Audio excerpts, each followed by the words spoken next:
welcome back to my YouTube channel. So for today's video, gagawa naman tayo ng coconut macaroons.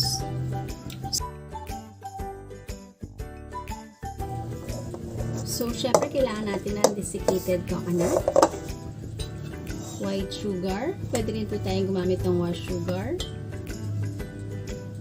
softened butter, baking powder and baking soda, cake flour, eggs, condensed milk, and evap milk. So, syempre kailangan natin ng itong liner na ganito, cup liner, and then lagay ng ganito, yung pan na ganito. Or kung wala naman yung molder na tawag doon, yung aluminum molders na mga ganito. So, start na natin gawin, guys. So, ito yung ating desiccated coconut. Ilagay na natin yung ating cake flour. Pagsasama-samahin lang natin ito lahat, guys. Then, sugar.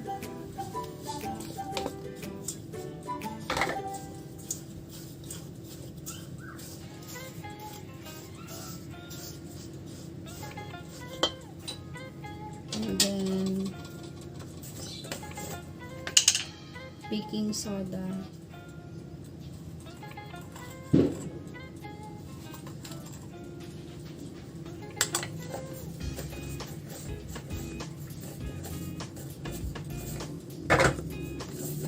Then the baking powder.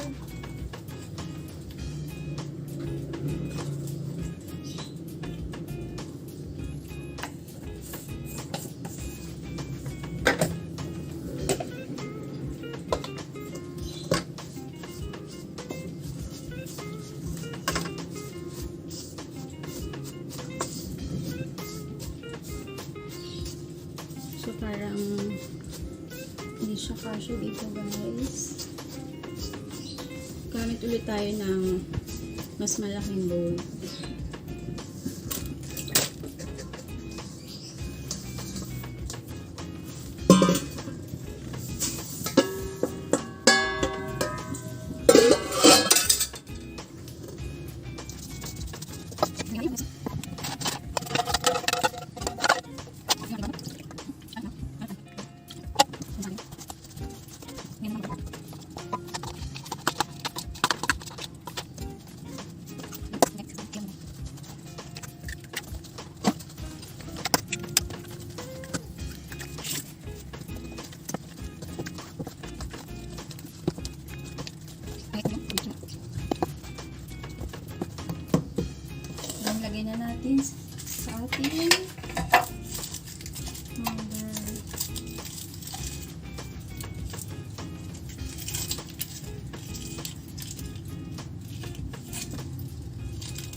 So, ito na guys, yung ating homemade coconut macaroons. So guys,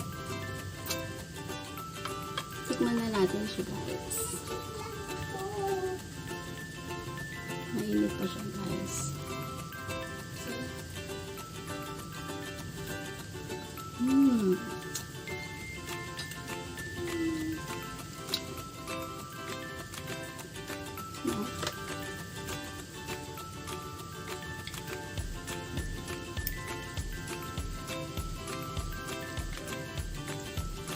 Like it?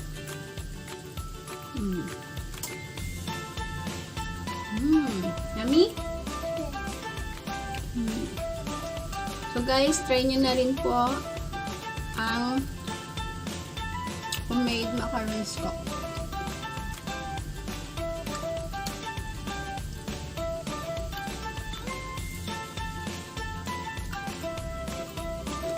At ikaw, ay bago pa lang sa aking channel guys. Please do like, comment, share, and subscribe. Thank you for watching. Bye guys! Bye na. Bye-bye.